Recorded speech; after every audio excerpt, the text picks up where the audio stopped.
आज हम लोग जो चर्चा करने वाले हैं, डिस्कशन करने वाले हैं, वो करने वाले हैं सांख्यिकी के बारे में, स्टैटिक्स के बारे में। तो हमारे दैनिक जीवन में जो आंकड़े इकट्ठे होते हैं, मैंने आप लोगों के साथ पहले भी शेयर किया है। जैसे मान लो कोरोना काल के दौरान छठी के 50 बच्चे को इंजेक्शन लगा, 7वीं के 55 बच्चे को इंजेक्शन लगा, 8वीं के 70 बच्चे को इंजेक्शन लगा। इस तरह से सेकंड डोज का इंजेक्शन लगा। तो हम लोग इसमें पूछ सकते हैं कि इसका एक आय चित्र बना दो, इसका दंडालेख बना दो, इसका औसत कितना है कि कितने व्यक्तियों को, कितने बच्चों को इंजेक्शन लगे। तो इस तरह से हमारे दैनिक जीवन में आंकड़े इकट्ठे होते रहते हैं। अब मान लो ये 9th क्लास है, 9th क्लास में क्रिकेट का मैच शुरू हुआ और क्रिकेट के मैच में सचिन ने 70 रन बनाए, जीवन ने 120 रन बना लिए, सोम सिंह ने 500 रन बनाए। इस तरह से ये भी आंकड़े इकट्ठे होते हैं और इन आंकड़ों के बारे में विश्लेषण किया जाएगा। आंकड़े जो है वो दो तरह से माने जाते हैं, एक होते प्राथमिक आंकड़े, एक होते गौण आंकड़े। ठीक है। अब प्राथमिक आंकड़े कौन से होते हैं? वो आंकड़े जो हम स्वयं एकत्रित करते हैं। जैसे मान लो मैंने अभी आप लोगों के समक्ष एक उदाहरण दिया कि छठी, 7वीं, 8वीं, 9वीं और 10वीं कक्षा के बच्चों को कितनी कितनी वैक्सीनें लगी हैं, किन किन बच्चों को वैक्सीन लगी है, ये हमने अगर खुद इकट्ठे किए हैं तो हमारे ये प्राथमिक आंकड़े हैं। अगर किसी दूसरे ने आंकड़े इकट्ठे किए हुए हैं और उन आंकड़ों को हम लोग उनसे ले रहे हैं तो इनको गौण आंकड़े कहा जाता है। अभी हम लोग 14.2 का प्रश्न संख्या 1 करने जा रहे हैं। प्रश्न में ये बोला गया है, कक्षा 8वीं के 30 विद्यार्थियों के रक्त समूह जांचे गए, ब्लड ग्रुप को जांचा गया और उनको इस तरह से लिखा गया, जैसे मान लो पहले विद्यार्थी का रक्त समूह ए है, दूसरे विद्यार्थी का रक्त समूह बी है, ओ है, ए बी है, ओ है। इस तरह से ये एक आंकड़े इकट्ठे हो गए। क्या हो गए? आंकड़े। तो हमें बोला गया है कि बारंबारता बंटन सारणी बनानी है, जिसको अंग्रेजी में बोलते हैं ग्रुप्ड फ्रीक्वेंसी डिस्ट्रीब्यूशन टेबल। बोलते हैं ग्रुप्ड फ्रीक्वेंसी डिस्ट्रीब्यूशन टेबल और हिंदी में बोलते हैं बारंबारता बंटन सारणी। तो वो हमें ये जो हमारे पास प्रश्न है, इस प्रश्न में हमें बारंबारता बंटन सारणी को बनाना है। तो सबसे पहले क्या करेंगे, हम लोग इस तरह से एक टेबल बना लेंगे।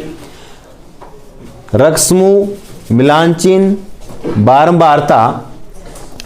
अब रक्त समूह ए जो है वो कितनी बार है, यहां से हम लोग गिन के देखेंगे। जैसे 1, 2, 3, 4, 5, 6, 7 और 8 बार, और एक छूट गया यहां पे 9। कितना आ गया? 9।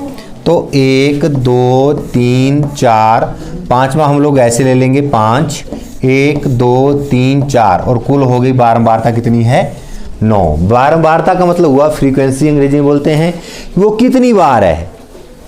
अब इसके बाद बी देखेंगे तो इस तरह से बी कितना है, इसमें आप लोगों ने देखा होगा कितनी बार है? 6 बार है। जब 6 बार है तो हम लोग ऐसे गिन के यहाँ पे 4, एक 5 और एक 6, 1, 2, 3, 4, 5 और 6। ठीक है। तो यहाँ पे लिखेंगे 6। अब देखेंगे ओ कितनी बार है? 12 बार है। शाबाश। 1, 2, 3, 4, 5 आएगा ऐसे, 1, 2, 3, 4, 5 आएगा ऐसे, 5 और 5 10 और 2 12 और यहाँ पे लिख लेंगे 12। अब ए भी देखो, ए भी कितनी बार है? यहाँ पे 3 बार है। तो 1, 2, 3 लिखेंगे, यहाँ पे लिख लेंगे हम लोग 3। जब ये योग करेंगे हम लोग तो ये हमारा योग 30 के बराबर आना चाहिए। कितना आना चाहिए? 30 के बराबर आना चाहिए। यहाँ पे यदि हम लोग लिख लें योग तो ये योग आएगा हमारे पास 30। इस प्रश्न में एक चीज और पूछी गई है कि सामान्य रक्त समूह कौन सा है और विरलतम रक्त समूह कौन सा है। अब यहां पे बारंबारता में देखेंगे हम लोग, सबसे ज्यादा बार कौन आया है? ओ। तो जो है सरलतम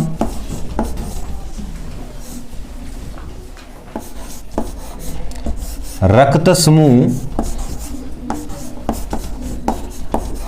आ जाएगा हमारे पास ओ।